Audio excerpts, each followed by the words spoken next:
Hello and welcome to Move the Line, presented by 444.com. I'm Ryan Noonan, excited to get started. The NFL season it's here. You can feel it. It's palpable at this point. Connor and I are on the other side of our divisional previews. We just basically wanted to just empty the bags today. What other summation of our preview series, props, futures, anything that we have. Really excited. Connor, what's going on with you? Yeah, not a whole lot. We're getting some comments here from the YouTubers. New Year's still late from Dylan and Craig. Did they cancel it? We did not cancel the show. For those who are familiar, it seems like Dylan is. We are notoriously late, and we like to get a little yappy before the show sometimes and forget the time. But we're here. We're live. We'll get plenty of bets, so don't worry. We'll make up for it. Yeah, gentlemen, as our guest today, even apologized at the start. Like, hey, the people are waiting. I'm like, no, promise they are used to waiting. This is it's not a bit. We don't do it intentionally, but things just happen. And my internet was a little laggy, so I'm gonna own it here. But friend of the show back, if you're familiar and you've hung out with us at all, this is probably our most common guest. That'll probably continue to be the case because we are huge fans of his work.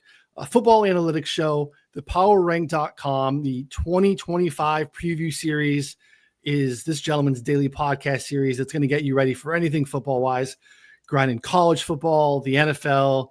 Definitely need to check it out. It is Ed Fang. What's going on, buddy? Hey, guys. Thanks so much for having me. And if you're watching live, it was definitely my fault. I couldn't find the link. I held everything up. So my apologies.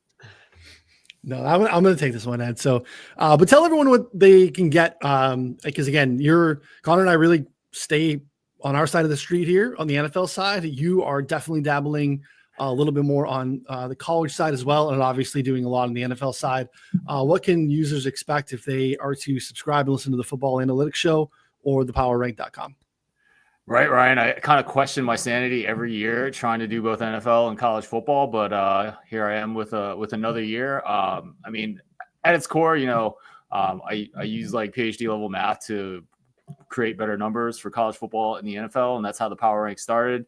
It's kind of evolved more into the betting side of things, and members of my site can get the bets that I make. And then 5 Nugget Saturday, I try to give bets, but not only for me, but from sharp people like you guys as well. Pretty sure you guys are probably the most commonly featured people on 5 Nugget Saturday. But that comes out every Saturday at 10 a.m. It's a free service. And then, it's preseason, and I really enjoy making content. So I did a daily podcast series on the Football Analytics Show. Every episode is about 12 minutes. Hopefully it's very consumable, and cover topics like why I'm not high on Justin Herbert, why, a trend that I think is pretty interesting in betting NFL win totals, things like that. And hope you guys can get a lot out of that. Check it out at the Football Analytics Show. Yeah, definitely worth your time. If that is not part of your rotation, you are not subscribed to that show, I think you need to change that quickly. And again, bangers on Saturday morning. Who doesn't want to open up their email to, a bunch of bets, have a little coffee on a Saturday morning? We were sprinkling golf bets there in the summer. Right? So it wasn't just football exclusive. We were just trying to give you winners all the time. So definitely check out all the work from Ed. Again, follow him on Twitter at the Power Rank as well. Very loose in terms of format today. I like to have a tidy, I like to kind of keep it tidy, keep it organized. It helps my brain kind of understand what we're doing here. This is not what we have in store today. We want to just kind of empty the clip here. And I'm going to kick it to you first. Anything you want to take? You want to take us on, season-long props? You want to take it futures, Super Bowl, player level, team level, whatever you want to do. Give us a take here for the 2025 NFL season. Right. I mean, actually, my favorite take, and the one I actually feel pretty good about, is the Pittsburgh Steelers. And I feel like this idea that Mike Tomlin's never had a losing season. And I feel like it has even prevented a lot of sharp people from going the under on this win total. I'm not one of them. We can start with the reasons why that I think there's a lot of context for Mike Tomlin never having a losing season. I think there's always going to be some good fortune, but he has a great organization behind him. He's been there 18 years, never had a losing season. They only had 4 losing seasons, the 18 seasons before that. So that's going back through the Bill Cowher era and Chuck Noll. Mike Tomlin's had a better winning percentage in the regular season than the Steelers had the 18 years before that, but he's also had the bulk of Ben Roethlisberger as his quarterback. And one of the things I've been looking at is one-score games, right? So the typical data-driven person like me is going to tell you that this is supposed to regress to 500. So when you see a team that's done really well in one-score games, they tend to do worse the next season. And in general, that's going to be true, but I think it's a little bit different with quarterbacks because I do think they can have an impact on those games. And this is why you see the Tom Brady's and the Peyton Mannings of the world at the top in terms of record and one-score games. Tom Brady won 2/3 of his one-score games for the duration of his career. And if you were to bring back a 28-year-old Tom Brady, you would not say that his team is going to win half of his one-score games moving forward. So Roethlisberger won about 63% of his one-score games over the course of his career. Very solid, very good quarterback. In the 3 seasons since he retired, they've actually done even better. They've done Brady-like in winning 2 out of every 3 of their one-score games with Kenny Pickett and Russell Wilson and Justin Fields. So I think there's a lot of context in this idea that Mike Tomlin won't have a losing season. I'm not going to talk too much about Aaron Rodgers. We all saw him play last year with the Jets. I'm not expecting much better. They really did beef up the defensive side of the ball. They'd had a lot of big-time free agents signings with Jalen Ramsey and a couple other guys. And I think they made, and Darius Slay, and they made some. I think they're really good signings. These are really good players, but they're all really old. They play young man positions in the cornerback and in the secondary there. So I actually really believe the floor is pretty low for the Steelers team. I think we kind of saw that towards the end of the season. If you remember, they sprinted out to that great start and then just kind of collapsed heading into the playoffs. And there's this entire narrative that, Pittsburgh and Baltimore must play a one-score game. And they kind of got obliterated in that playoff game. So I think the floor is low for the Steelers team. I like them under 8.5 wins. I think Tomlin clearly they can have a good season if a lot of things go right, but I think the floor is pretty low on this team. Would you consider taking an alt under? So we have under 7.5 under 7.5 wins plus 155, under 6.5 wins plus 270. I mean, is that where's the floor? I know you said mentioned the floor is pretty low. Where do you think it can bottom out? Yeah, I haven't bet any of the alts. I really should because I really do think I mean, just imagine if TJ Watt gets hurt, right? And Slay and Ramsey aren't that good. It could be bad. I don't know. Under 6.5 sounds pretty good. I'll probably go bet that. I haven't yet, but I will. I think the alt is definitely the way to. Is an avenue to go in betting on the Steelers team. Yeah, and just in general, right, Connor? Alts, right? If you have a strong stance on the win total, knowing the inefficiency of the markets historically over the last handful of years, you should probably take a swing, a little bit more aggressively, right? You're talking about a bottom, scenario. So, that's telling me 6-7 wins, definitely within the range of outcomes for you. I think that's probably the right way to chase it, right, Connor? I think you probably agree with that. Yeah, and I don't know if it was I think Whale Capper did some research on it. I think Deep Value Better did some research on the volatility of win totals. The majority of them fall within or outside of the range of 2 games of their win total either way. So you're much better off playing an alt. And I can send you that research after. I don't have the exact numbers on hand, but it was staggeringly high number of win totals fell outside of 2 games last year specifically. And then I think it was Whale or someone else did research that for 5-10 years prior. And it was pretty similar. So, yeah, I mean, which makes sense. Obviously, if a quarterback gets injured, they're going to fall way below their win total. And if they hit their ceiling, that could, also be way more than, an 8 or 9 win team. So I think that makes sense. And I don't know, the alts are kind of fun, especially now that we have more information on some of these teams. I think we made some bets early in the year, and I feel there's 2 teams that I'm kind of zeroing in on of okay, these teams could be a bottom 3 team and win 3 to 4 games this year. Do you think the Steelers are one of those teams? I don't think they're that bad. I think that they're probably more I think the floor is more a 6 win thing. It would probably require an Aaron Rodgers meltdown, which is not that crazy, or just another Achilles pop. Who knows? Like, well, something like that. And I think that they could probably get to like 5-6 games. But otherwise, I think they're more of like a 7-8 win team. But, again, I like Ed's analysis there. Yeah.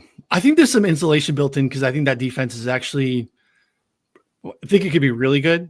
I think they have like unique depth. Like you could make the case that they might have the best edge duo in the league, which is really something to say because, right. But then what's behind it, like Nick Herbig has been really good the last couple of years when he's had to fill in for both of them, Alex Highsmith and TJ Watt, who have gone down. Ramsey in the slot at this point in his career, kind of like versus Ramsey in the perimeter. Now, if something happens with Darius Slay, like they can be a little bit thinner. I like the safety group still. I like the linebacker room. It just a lot hinges on a 42-year-old quarterback who, we're in rarefied air in terms of, the historical sample of guys that have done it plus 40 and at 42. It's one dude. Coming off of an Achilles a couple years ago, still removed from that. Again, we've continued to harp on that secondary movement for Rodgers, which is such a big part of, his MVP career. He just doesn't seem to have it anymore. So protected pocket Rodgers, I think it'd be okay. But yeah, I think there is some volatility there. And I think your point at the top is just like this, every type of like Steelers analysis has to be like the caveat of like, hey, Tomlin never loses, right? It just is like, it's built into the analysis. Like you almost it's built in. Yeah. And I'm not trying to deny that there's some signal there, right? Like I do think, it's 18 years. But I think when you put it in the context of the organization, it's like, okay, well, yeah, there's signal there, but let's not make too much of it. Let's focus on the players that he has this year and do our analysis from there. Yeah. I can't let an opportunity go without mentioning Peyton Wilson again. Sorry, I just want to put that out there. This kid is going to be an amazing linebacker for as long as he can hold up. Again, not playing with knee ligaments in one of his knees seems to be bad for the long-term length of his career. But while he's out there, he's going to be, I think, a pretty special player. So, Connor, what do you got? Yeah, we're talking about teams with downside outcomes. So I'm just going to go straight there. And I got two of them, but I think one that the market has not really fully come around on yet is, and this is a team, this is full circle. I think this is the first team that I made a bet on in the offseason, the first team that we talked about in our futures show, like in, I don't even know, June, May, something like that. It's the New York Jets. The vibes around this offense have been so bad. Just like Justin Fields went 2 of 12 today and couldn't complete passes. And this is exactly what we talked about like in the preseason, is that this team has just catastrophic downside offensively. They're going to try and run the ball. If they fall behind, it's going to be Justin Fields throwing the ball. And for, everyone likes to say that Justin Fields is like, he's fun, he has upside, and like he scores a lot of fantasy points. He does. Like he scores, he can throw reasonably well. He run a lot, like, which is fun for alt. His record prior to last year with the Steelers was 10-28 as a starter. Unbelievably bad. He'd already led a team, multiple teams, having like top 3 to 4 picks. And now he's on the New York Jets. They have a new offensive coordinator. Their offensive line is expected to be fine at best. They have no depth outside of Garrett Wilson. Like a rookie tight end is probably their number 2 target this year in Mason Taylor. Their defense, I think, is way more questionable than what people give them credit for. On paper, I think they're a good unit, probably. But like they were really bad after Robert Saleh left. They were bottom 5 in EPA per play and success rate and everything, basically. They were not a good unit. And so if this defense has sneaky downside, like they're really in trouble, because if you need Justin Fields hero ball, this team is going to lose, 12, 13, 14 games. So I think that like this is going to be a crazy bad team potentially, unless they're able to just ground and pound and their defense plays well. That's like the only upside outcome. And that's like a 6-7 win team at best. So I think the under the win total is interesting. I think alt under is interesting. Under 3.5 wins is plus 450. They're favored in 2 games this year. Carolina and Cleveland. I think they're worse than Carolina. I think Carolina could beat them by a lot if their offense clicks. Cleveland, we'll see how the quarterback situation pans out. If Flacco's playing well, I think they're a comparable, if not better team, because their defense, I think Cleveland's defense is significantly better. And if they get any quarterback play or any juice offensively, they're better. So like, I just don't see a whole lot of wins on their schedule, and their offense is shaping up to be really bad. So I think some downside Jets outcomes are pretty interesting. Camp reports have not been good, Ed. Any Jets takes? Yeah, I think we have this idea that Garrett Wilson is the star in the NFL. I kind of don't see it. I mean, there's I don't remember the specifics, but I talked about this in an episode of my preview series. Like a lot of his numbers have kind of declined over the years. You know, his yards per route run is not elite, and you know you can kind of make the case that he hasn't had the best quarterbacks throwing to him, and that's certainly true. But you know, you've seen guys like DJ Moore like have pretty decent yards per route run, even with some pretty bad quarterbacks. So like I'm just not like he's going to get targeted. He's going to be great for fantasy. He's going to score some touchdowns, but he's not, in my mind, like he doesn't seem like the kind of player that can carry an offense, you know? Like he's just not elite in my mind. Yeah. Good offensive line. He's good. They want to shorten games, right? They want to like just get that defense on the field to try to win through turnovers and create that way, but limit, I think, his dropbacks to 20 a game. And it's a tough recipe in this NFL as we stand here. So yeah, I think the only thing that worries me is that I think I guess I'll transition to one of mine here. Stay in the division. I'm going to go under 7.5 wins in the Miami Dolphins. I think there's a real floor in the Dolphins. Just let's pretend that we get a full season of Tua, right? Which I don't think any of us should feel really good about. Without him, that becomes a real problem. This is a below average, generously offensive line. Or like a playmaker there, I guess best playmaker at this point you would think would be Devon Achane, who has question marks, like a real concern about calf injuries at this point. Like, and maybe it's just an NBA trend in my mind where you see these calf strains that are leading to Achilles tears at a pretty high rate.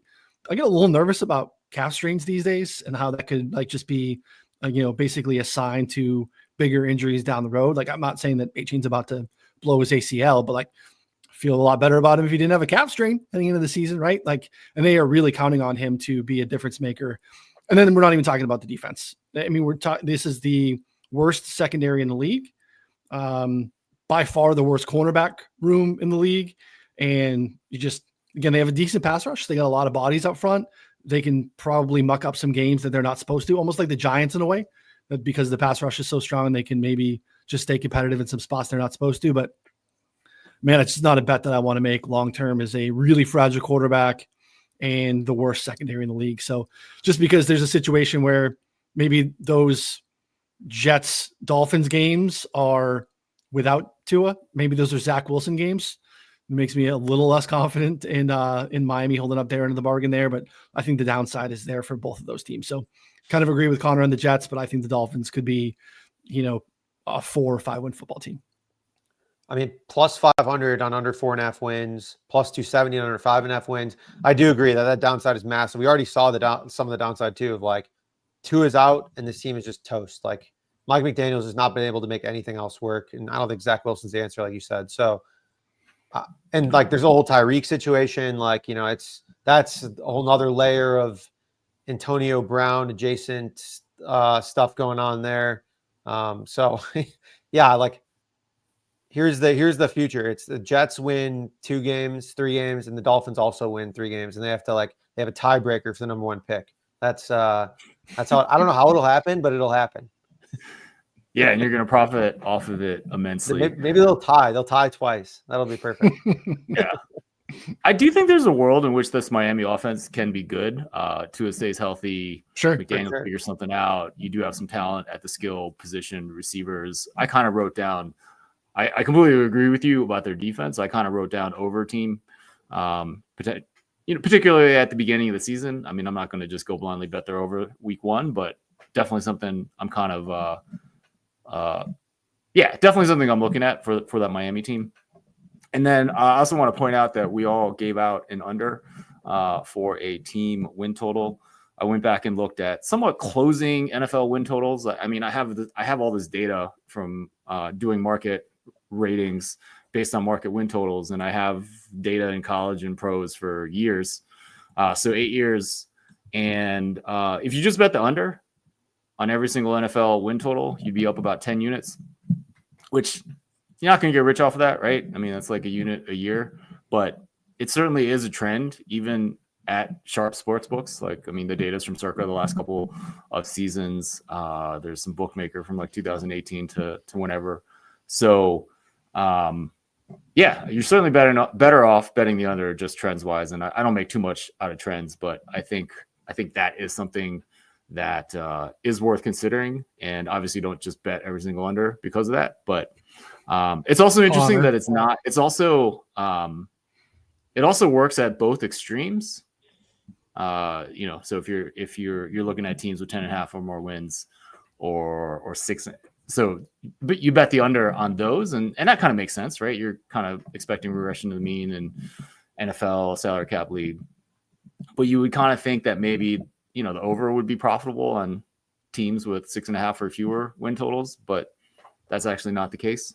It's actually profitable there too, plus units. So makes sense. That's great. Great research. It's exactly what we do with like the season long player prop stuff too. It's like we say, right. You know, like the trends are like that unders basically print, you know, 60% ish. Doesn't mean you should probably Right. blindly bet them, but like it just gives you an extra edge. Like, you know, like, okay, I'm betting like the sharper side of the market here, probably blindly. Like, you know, again, even if none of your analysis pans out, you're more likely to luck box into a win here than you know, a loss based on historical results. So Connor, have you thought about like taking the category of player props that most hits the under, doing a little bit of light research, and then just round robining the heck out of it on one of these sites? I've thought about it. I mean, limits are pretty bad to round robin with, to be honest. Like, I mean, we're talking about like most of the round robins that I'll do like for this show and stuff, talking like, I don't even know, $2, something like that. Like it's like $5. Like it's, and even then usually FanDuel will like block me out sometimes randomly. They'll just be like, oh, error, not accepted or something like that. DraftKings, I have no chance. I can't even bet a single round robin. So you need a fresh account. Hypothetically, I think it's a great idea. It's like, just pick my 10, I don't even know, 15 favorite and just round robin the whole thing. The whole thing. Yeah. The whole thing. Yeah. The whole thing. Exactly. And just see what happens. Yeah. I mean, I don't think you should blind bet every single under. What category of under was, I know there was one particular bet where the under hit the most, right? From your analysis. Like, I'm pretty sure it's QB passing yards, if I remember correctly, for like the last 3 years. I'm finding it right now. Yeah. Because like 2/3 of them, 1/3 of the quarterbacks that start the season are going to get hurt, right? So yeah, exactly. And then, you know, you can even have like good quarterbacks like a Lamar just go under because he's never thrown the ball because they're winning all the time, right? Like I'm sure Hurts went under his yardage total just because he never threw the ball last year. Oh, exactly. Yeah, there's just so many outs. The QB passing yards. Yeah, it makes sense because I mean, it's not just out one injury. It's not necessarily a 1 week injury, right, Ed? Like it could be, you know, to your point, they miss a ton of time on average over a pretty large sample, but it's not always just, oh, they were out for a game. Like sometimes these are multiple week injuries. Now you're really working uphill to chasing over. So here we go. Here's the from passing yard unders. The last 4 years, and this is all the data that I can get. It was like based on, you know, whatever, like it was a decent sample though. I mean, we're over 1,000 props total that I've collected over 4 years. Not on this category, but this category, passing yard unders, 2021, 78%, 2022, 71%, 2023, 64%, 2024, 67%, 69% over the last 4 years of passing yard unders passing yard props have gone under. And I started taking the high and the lowest number available at any time. So like, those were, I think, the highest, but obviously you're going to shop around and, you know, look for that. So like the lowest, I think we're around like 59%, 60%. So like still really strong. Read the room, Jeff. Like we're talking about, you know, quarterback unders. He comes in with the Drake May. Well, I do support the Drake May play, but I'm just saying it was pretty funny. What if they run the ball a ton though? That's the problem. They could be super run. It's probably light. I mean, to be fair, it's probably pretty light. It's pretty light. Yeah. I mean, his prop week 1 is like 210 yards we talked about, right? Yeah. Are you playing that? Raiders. I would never tell you. I was going to say, it's not going to be an official play, I don't think, is it? You're just going to bet it for fun. I want as much Drake May exposure as I can get.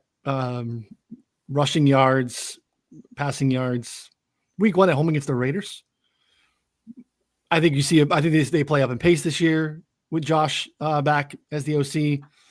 I'm interested in pro Drake May propaganda. I'm carrying the torch for sure. So it's a good spot week 1. You want to name me a starting cornerback for the Raiders? I got nothing. Correct. No, they I mean, got one of the dudes from the Packers, right? Eric Stokes, who has really struggled, to stay on the field and be in the field for week 1. Hopefully, he can get himself there. But Darian Porter, I believe a rookie, is getting the start. But Stokes has been like decent when he's been on. He's the field. Fine. Yeah. And he's not hurt as much as Jair Alexander, so it was like an asset for the Packers. No, it's true. It's true. What else you got, Ed? Should we kick it to the props a little bit? Sure. So I don't know. So I'm probably got my head a little bit inflated from hitting on Baker Mayfield to lead the league in interceptions last year. 16-1.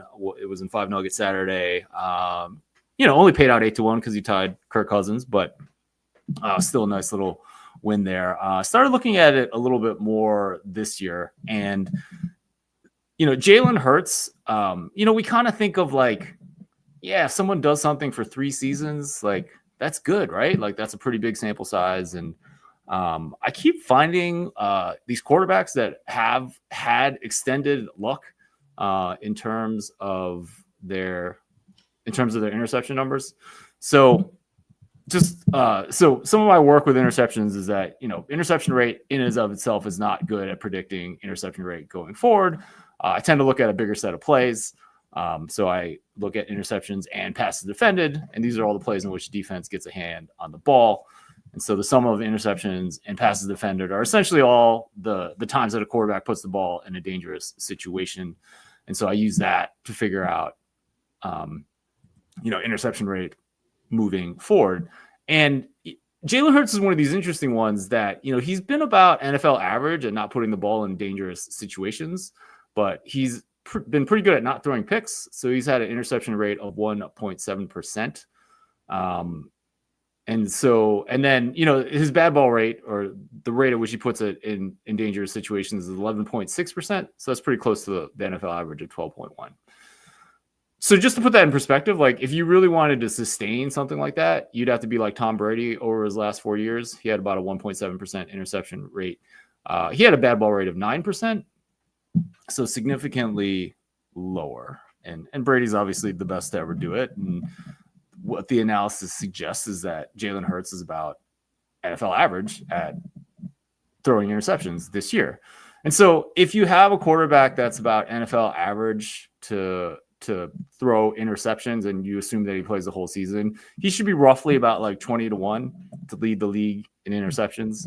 Right now on FanDuel, you can get it at 60-1. It's a nice little long shot sprinkle that I definitely like. It's just so quarterbacks control how often they put the football in a dangerous situation. Once they put it in a dangerous situation, they really have no control over whether it turns into an interception. And Jalen Hurts has been kind of pretty lucky over the last 3 seasons and not having a lot of those balls turn into interceptions. That certainly could change. He's certainly not a player that's going to get benched, so I don't worry about that. He's going to play through injuries. So if I think he could be near.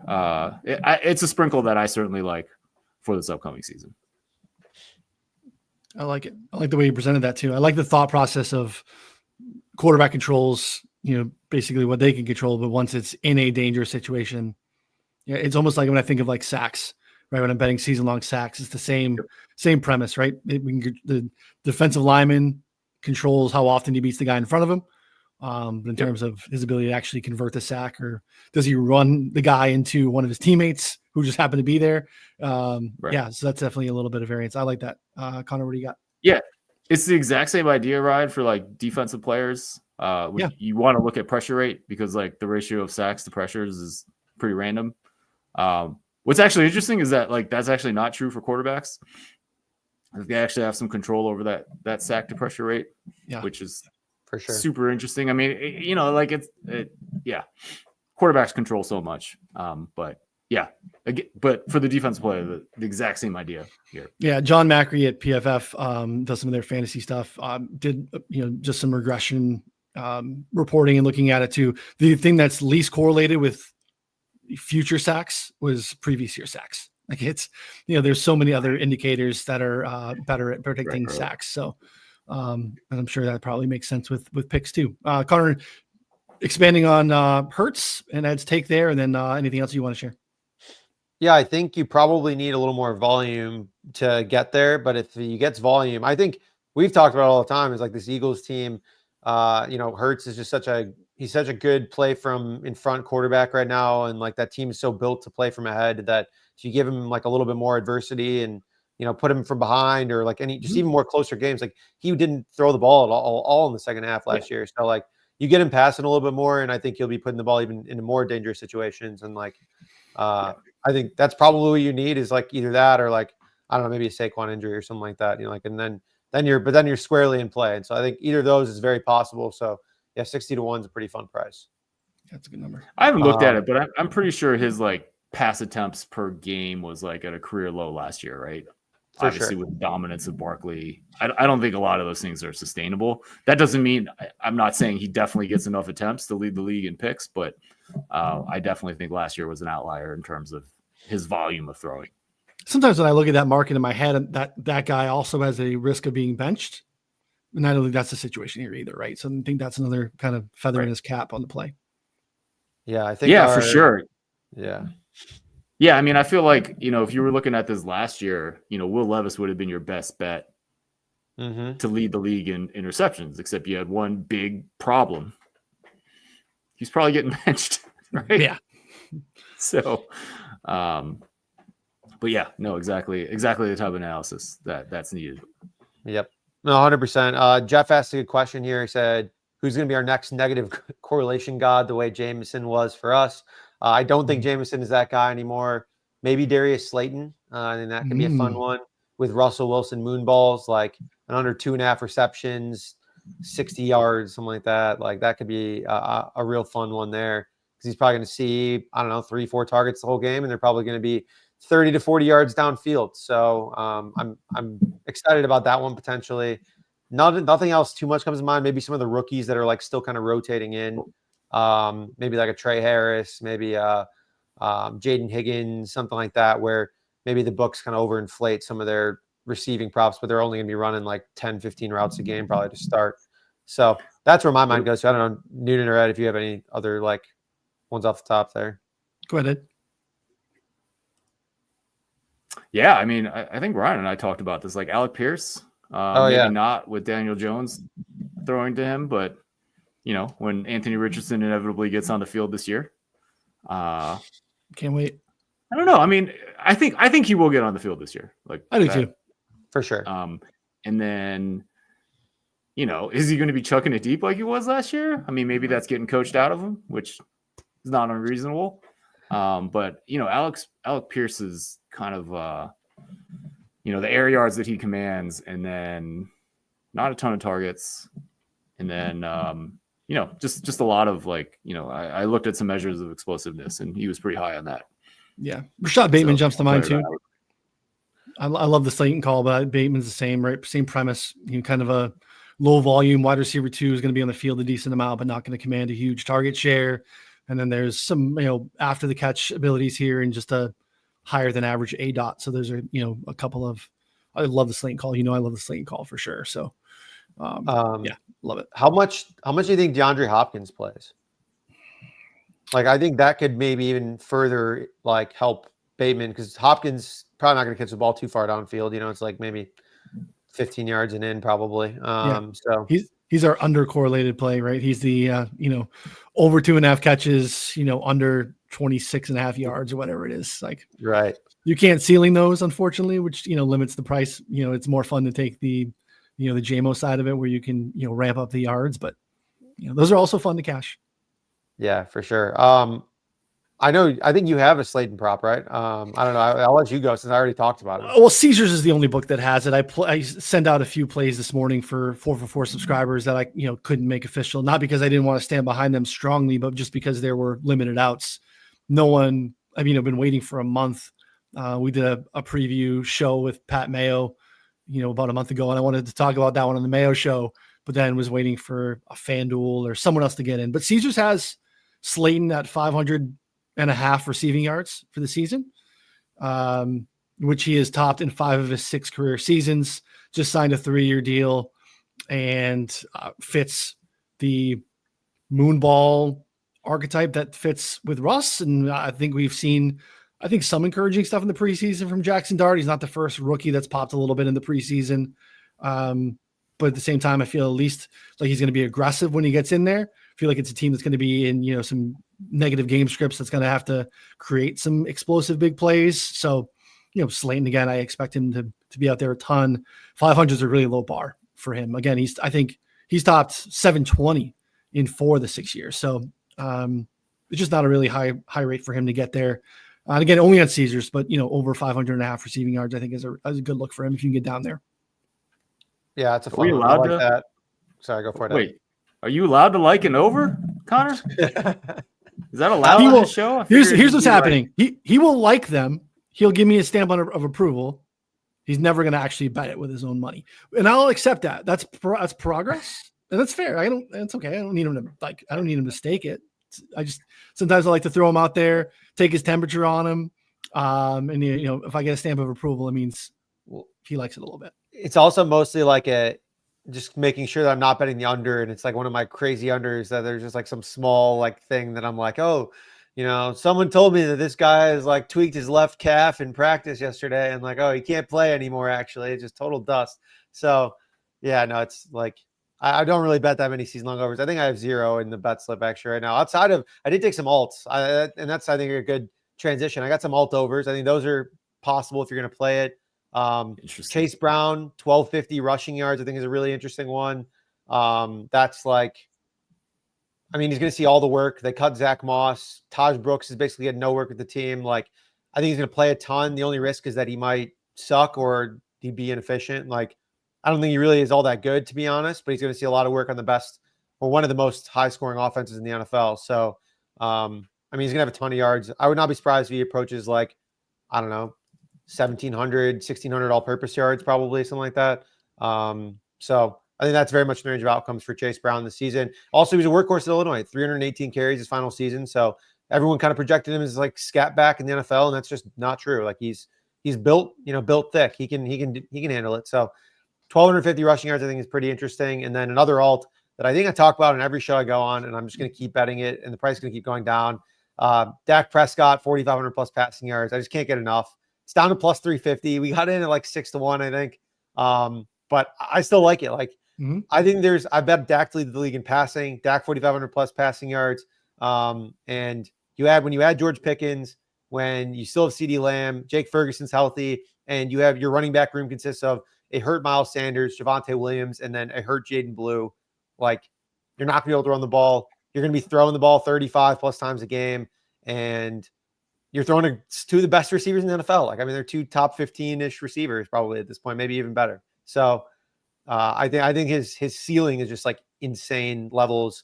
And I think Noonan, you might have comped them to like Cincinnati basically in some ways too. Micah Parsons might get traded. Ricky has been on fire, by the way. Ricky, can we quick little spot here for Ricky, the dog. For those of you who aren't aware, if you follow Ricky Scoops on Twitter, I'm like 98% sure that he works for like an NFL agency, or like has a best friend in an NFL agency, because all of his scoops are like contract and trade related, basically. His draft pick shit is terrible. It's like so bad. So don't listen to him for the draft. But his like signings and trade stuff is great. And he's reported that like Micah and the Packers are like working on a trade, basically. And he's been like 6 for 6 the last like week and a half. So All right. I know that was a really long rant that was like went all over the place, but my brain was just pinging from thing to thing, and like I was like, man, no Micah for this Dallas team. I mean, they're going to need to score what, 35 a game? Yeah, that would be another alt under, right? There's a real floor to Dallas this season. So yeah, I can get behind that. This is pretty Ricky, right? He's just upgraded to a new account to Ricky Scoops. Yeah, he was pretty Ricky. He got like a bunch of shit wrong. People were being mean to him, so he shut down his account, and then he like redid it to be at Ricky Scoops. And then if he's watching, I really don't care. I mean, I'm just telling him how it is. It's just like, it's the reality. Right. But yeah, I love these anonymous Twitter sources. They're my favorites. I've almost always terrible, but Pretty Ricky / Ricky Scoops has been pretty good the last couple weeks here. He rebranded like Cracker Barrel, so we'll see how that holds up. The people are up in arms. Yeah. Yeah, I give a slate one. I wanted to do I again dropped a bunch of defensive ones today. I want to again give another to be another over, but I feel all right with it. And then Connor doesn't really have a leg to stand on this one, so he just has to support me in it. But probably one of my favorite sack bets. And bet it. Jared Verse. This is not priced evenly. He's over 7. So again, FanDuel probably your best bet. 7.75 sacks, -112 on FanDuel. There are Caesars has a 7.5 at -135. There are some 8.5s out there as well, like 365. I think Rivers has that as well. My projections I have Verse at 10.1 and feel really good about this one. All the underlying metrics, again, this goes back to Ed's point with the interception piece. It is nearly impossible to finish the season with 4.5 sacks when you're 4th in pressures and 4th in pass rush win rate. But Verse did that last year. He had the 6th most expected sacks last season, right around 10.1. So he finished 5.6 sacks below expectation based off of his underlying metrics. He is a absolute dog, has the full bag of, pass moves. Absolutely love this play. There were some, light 7.5s, like MGM had 7.5 at like +110 for like a month. And they were the only person out there with the play. So I took as much as I could of that, but again, was waiting for other books to come out so I could share that. But absolutely love Verse. It's my favorite sack bet, even though it's an over. I think he can, again, I'm baking in, at least a missed game and a half, and I have him at 10.1. So I love him this year, over 7.75 sacks on FanDuel, -112. So Connor, can't say anything about it. I have nothing to add. Okay, I do have something to add, but more from like a general standpoint. I think that in smaller markets like tackles, assists, and stuff like that, there's significantly more gap and less sharpness in the market. So I think it makes overs significantly more viable in my opinion, just because the market is less all the stuff you said makes a ton of sense. So yes, there's still obviously an injury out for unders, but I think there's also way more room for overs, or the number just be straight up wrong because they just took the average or something. I don't know how they set them. They just do whatever they want, Feels like they're using, again, what I pointed out earlier, last year's sacks as a great indicator to line these bets. So which makes sense. Can't expect these bookmakers to be doing the work that I'm doing on niche markets and then set lines for all these other props and for all these other sports. Just not possible. So love Verse, love that play. Had a couple unders in there as well. Maybe I'll share another one, but Verse is my favorite. So, Ed, what do you got, buddy? Anything else you want to get to? For sure. In the interception market, yeah. I was just going to say, in the interception market, they certainly they look at past interceptions, right? And that's how they're setting it, which is why you're getting value in that. And then, Jared Verse is certainly one. You just flip on any Rams game last year, and it was pretty incredible. Just the havoc he was causing, right? And then you look at his stats, and I guess it was 4.5 sacks, and it's that's kind of insane. So clearly a young asset, and should be good for a long time. And I like that one. I like that one a lot. You got another one you want to share with us? I haven't bet this yet, but since we're kind of going overs and alt overs, let's go. I'm kind of high on the Green Bay Packers this year. I'm not really allowed to say that in the greater Detroit area here. I'm also pretty high in Detroit. I'm not sure that they're going to take the fall that a lot of people are expecting from them, but I just feel like it was just they were pretty good, right? 11-6 in probably the toughest division in all of football. And I think that offense can be even better. I think Jordan Love was actually pretty good when I look at some of the metrics last year. And then he also had a second half of 2023 in which, that Packers offense was the best in the NFL by my adjusted passing success rate. Certainly not the first half. First 10 weeks, they were bad, but they got it together in the second half. Love's numbers look good last year. I like what they did in the receiver room. Like all those guys can't possibly suck this year, right? If you think about, between Jaden Reed and they drafted the guy out of Texas and they had another pick in the third round. Like they're going to find some receivers that are going to be good. I thought the problem with this team was going to be the cornerback room and that they would have some struggles in the secondary. I don't think that's true. I think Nate Hobbs has been one of these guys that's not the best in the league, but he came over from Vegas and, he's got a PFF coverage grade about 60 over a decent span of years. And that's, these are the guys that are not the best in the league, but also hard to replace. Same thing for Keyshawn Nixon back there. Their safeties are great. They got a lot on the pass rush. So I think a lot of things could come together for this team. I haven't bet the over or an all over, but it's certainly maybe the only team I would actually think about doing that right now. So yeah, I'm high on these Packers. Two stamps of approval right here. Connor and I both picked the Packers to win the NFC in our preview. We did not talk about it, but we thought we were both being cute going off the board a little bit, but we both landed the plane on the actual same Super Bowl matchup even. So we took it another step further. But yeah, pro Packers family here. Yeah, Ed, I'm not gonna. Well, I mean, we can put you on the spot if you thought about it already, but we usually do our divisional previews, and then at the last one we'll do our playoff teams, NFC champion, AFC champion, and we don't talk about it at all before. We honestly don't really talk about much anymore before shows, just to make sure that we try and have fresh takes here outside of props and stuff for each week. And we both ended with a Ravens Packers Super Bowl, and I think we both had Ravens winning. I don't think that's what I had was Ravens winning, getting it done, but. I mean, have you dabbled at all in this market? If you gun to your head, who would you pick? You know what I mean? I'm going to put you on the spot. Yeah, I mean, I think you guys have to say Packers versus Ravens just because it'd be so boring to say Packers versus Chiefs, right? You just get so much hell for that. I think you can make a good case for Kansas City and Baltimore. Like I said in one of my, I mean, these teams are boring to prepare for in some sense, right? Because great quarterback, good coaching, good defense, they're going to win double-digit games, right? And so gun to head here. I don't know. I don't know who I would pick for the Super Bowl, but actually, let me maybe throw this out there that it wouldn't be Buffalo. Okay. I actually don't think this Buffalo roster is as good as people think it is.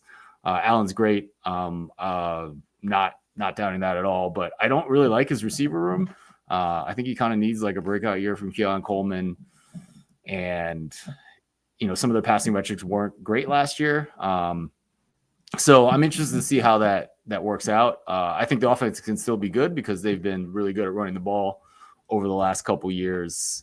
Part of that has been tied to some pretty incredible health along the offensive line for 2 straight seasons. And the big thing is I just don't think that defense is as talented as it was a couple seasons ago. They lost both their safeties before the start of last season. The defense kind of held it together, but there was a lot of turnovers there.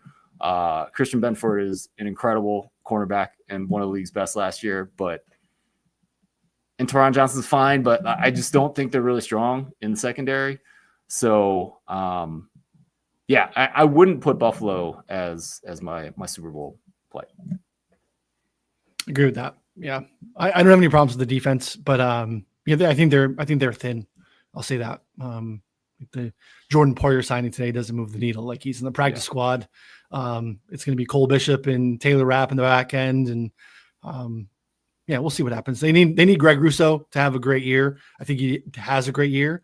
But then they need someone to kind of complement him. This can't be Trey Hendrickson, right? Where you're having to just have one guy be the dude and then occasionally scheme up some other stuff. You need to kind of get, Joey Bosa, situational pass rusher. You need some of these guys to really step up into that, to be that team to compare with, again, not to win the AFC East, but to actually talk about going head to head against this Baltimore team and against the Chiefs. Also Josh Allen was pretty fortunate with interceptions and then pretty unfortunate with interceptions the year before. So I think a lot of things went right for that Baltimore team last year I guess, except for beating Kansas City in the playoffs. It's going to take more luck and work for them to get back to that point, in my mind. Yeah, I'm good with any pro Packer stuff. Another one-off again. People probably can't get down on much on Bet365. They're the only book that has this. I wish they actually have like the ability to ladder and take alts on over on tackles. No one has any season-long tackle bets. There's no binary tackle markets at all anywhere. 365, it's brutal. Crazy. Last year, a bunch of books did. But Edgerrin Cooper, over 125 tackles and assists on Bet365 is plus 280 if you can get down on that. And I have him, I think, at 147. Missing a game at 147. The dude's an absolute star.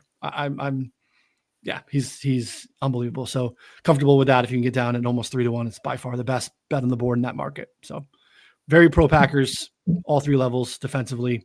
Look, Jordan Love got hurt in the first week last year too, right? Like he missed some time and then came back. They probably rushed him because they didn't want to really let Malik Willis loose, right? They were able to kind of piece some stuff together and get through. Yeah, I think that definitely impacted the ceiling there. So, there's just a lot of things that could work in this team's favor. And again, I think Matt LaFleur is one of the best premier coaches in this league, premier play callers, schemers, all that stuff. So absolutely love the pro Packer stuff from Ed too. That makes me feel good about some of our futures there, Connor. Anything else you want to unload the clip on? Love that. Yeah, I'll go with rapid fire. I got 2 unders and a long shot. So Breece Hall under 875.5 rushing yards. We played it at 900. I think there's still a lot of wiggle room there. Braylon Allen's going to work in more as 1A, 1B. This Jets team stinks. Going to be game scripted out. There's going to be workload concerns. I think Isaiah Davis might get some run as pass catcher, plus maybe even an early down carry here and there. So many outs for this under. Plus, there's been trade rumors. The team doesn't really seem to like him. The vibes couldn't be much worse for a guy like Breece Hall. So I think under there is a pretty strong look. Devin Achane, it looks like it's still up, 875.5. He's supposed to play week 1, but he's like a calf, kind of like calf issue essentially. And we've seen a lot of that kind of develop into other stuff for other players. All he has to do is play 1 snap all season.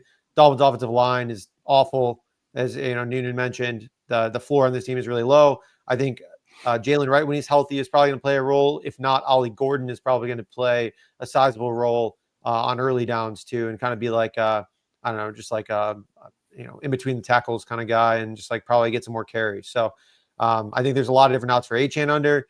And then another fun long shot is 49ers to have the most wins in the NFL, 13-1 right now.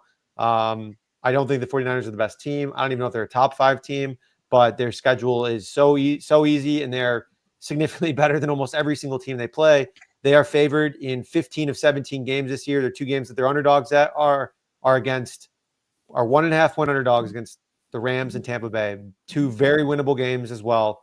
And so, again, it's not a team that I think is amazing, but I think is a good bit better than just about every team they're going to play, and is probably going to win a lot of games this year. We see it almost every year. Saw it with the Carolina Panthers in 2015. We saw it with, I think it was the Falcons with Matt Ryan. These teams just go on a run. They have a good year, and then, maybe they're not the best team, but they win a lot of games. And so I'm excited for this Niners team. I think 13-1 is a little short on them right now. That's a good price. You got anything else you want to empty the clip on? Yeah, I love Niners 13-1 to have the most wins. I think I had them actually as the 6th best team when I looked at underlying metrics last season, even though they were 5 and whatever they were. It was a pretty good team despite all the injuries. Let's just assume you get some reasonable health. Maybe McCaffrey plays half a season. I don't know. I don't know. I think there's a lot of talent on both sides of the ball. I'm not sure. They may not be the best team in the NFL, but right. I don't think it's out of the question that they're going to be a top 5 team at all. So I think maybe, Connor, I'm higher than you on them as a team. And then if the schedule is really like that, then it seems like a fun one. They seem to have loved their draft, and they went very defensive heavy, which is really encouraging. So I'm I was kind of where Connor was. I get some questions, and now I feel a little bit more on Ed's side, where I actually feel like there's a couple of things that work here. I think it's a great, I mean, you can't argue how soft that schedule is. And then you get, some scenarios where all of a sudden, if this defense actually is really good, and I think Robert Saleh coming in and, I think he's just one of these other guys that sometimes you get these coordinators that just maybe are out over their skis a little bit in terms of being a head coach, but then you make them put them back in their spot as a coordinator. This has been something that's been going on in the league for as long as I've been alive, and I've followed it. There's just a lot of these, Dave Wanstead types all over the place that just have, maybe aren't good head coaches, but you get them just back to their coordinator job, and they're fantastic. I think you could see him really maximizing some of these young guys they have on the defensive side. So yeah, I think that 13 is a really nice find there, Connor. It's a good price. So good call. I got one more. Well, kind of two together. Still bullish on anything Denver Broncos. I wanted to find some holes in Denver. Still think this is a playoff team. I think, over 9.5 wins is still a market that I want to get into on the Broncos side. I think there's some room for them to even take a step forward. It's a pretty young team, young quarterback, young offensive pieces. At the same time, I want to go under 9.5 sacks on Nick Bonitto, which is, again, 13 sacks last year. Really impressive. Got himself into like the defensive player of the year discussion. He was 50. He's 43rd in pass rush win rate, 23rd in total pressures. It's just really hard to do when you have 13 sacks, third most sacks in the league. And he's just kind of middle of the pack in terms of, guys that are playing that amount of sacks. Or snaps. So it's just really hard to get 10. And I think they're building in some natural regression. And again, you could say, hey, he had 13. So they're building in regression. Like his expected sack rate was like 7, like 6.9. So again, there's some room for him to continue to regress. Or maybe he just has some Jared Verse luck, right? He just continues to kind of play the same way. I don't think we see a massive spike in snap rate for him or anything this year. So he just kind of falls back, can still have a great year with, 8.5 sacks, and he's just not getting to 10. So Bonitto, that's available at a few different books, 9.25 on FanDuel. Caesars has -130 on the 9.5. If you could bet MGM, they have the best price at -110 on the under 9.5. So could be a good year for Bonitto and still fall under 9.5 pretty comfortably.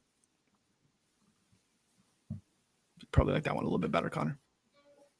I mean, you're talking my language now. This is great. And under on, Bonitto, this is, yeah, I'm in. Where do I bet this? What do you say? Yeah. MGM, Caesars, 365. That's pretty good. FanDuel too. Yeah. FanDuel's 9.25, just fine. Again, cause you can, it's half sacks, quarter sacks matter, but 9.25 -108 on FanDuel. Again, I have him for 6.34. 6.34. 6. Okay, 6.34. I said 3.64. Remember, my brain just flipped the numbers there. Still, that's crazy. Yeah. It's like the one guy, was it last year or the year before? It was like week 1. He had him projected, or he was like 3. His over under was 3.5 tackles, and he was like, you were like, I think he's going to play like 3 snaps. Like he doesn't have more than a single tackle in his entire career, like in a game or something like that. You remember that guy? It was like some random, I don't know, D end or something like that. Some random guy in the Texans. I didn't even know how he got posted. It was up for like 20 minutes.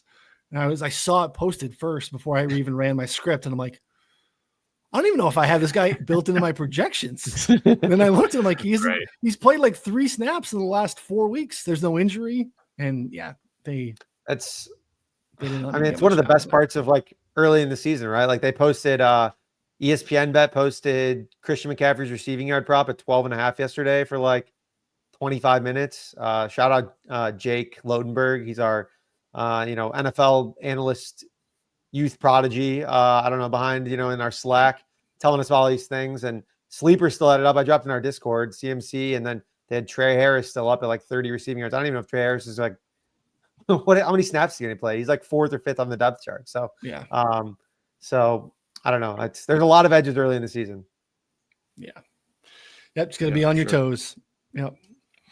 That's all I got, guys. We're pushing an hour. That's probably pretty good. Handing out a bunch of bets. Yeah. Anything else for the people? We're good.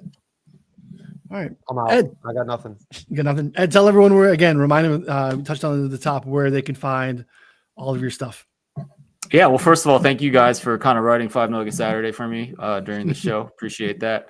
So the biggest thing, I run a site called the Power Rank. I think if you enjoy listening to this show, you might be interested in the 2025 preview series. It's a daily series of podcasts that's been going on for the last 2 weeks. It started with number 1 on Justin Herbert. It's going to end, I think tomorrow. I think there's going to be nine episodes. So it's work I'm pretty proud of. And so check that out wherever you get your podcasts. You can just look up the Football Analytics Show. And then 5 Nugget Saturday is my newsletter. Comes out every Saturday. And it's a fun thing to kind of keep going in the off season, just because I like to have something down on every weekend. So that's kind of the promise. Like, if you want some action on any given weekend, I will get it for you. So, and we're heading back. I actually, it was a little bit more futures heavy in August because I'm just so focused on football, but it'll be getting back into something every weekend, obviously, as the NFL season starts. So check that out at thepowerrank.com. Love it. Yeah, we don't have Ed on a bunch by accident. We love his stuff. Appreciate his analysis, and it is top shelf, and we feel like it aligns with our brand here at 4for4. So definitely check out the Power Rank, and definitely find the Football Analytics Show. Highly, highly, highly recommend that. So, all right, man. Next time we'll be here, week 1.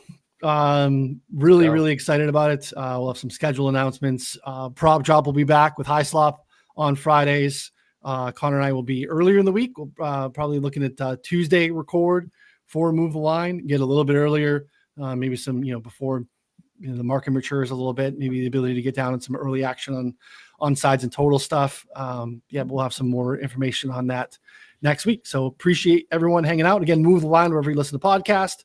4for4 bets, betting subscription. You need to check that out. Again, SharpStack. We didn't talk about much of it today, but again, SharpStack is something we've been sharing quite a bit. We're really excited about sharing that. Again, if you haven't found any of that, find our Twitter at 4for4 bets, at 4for4 football.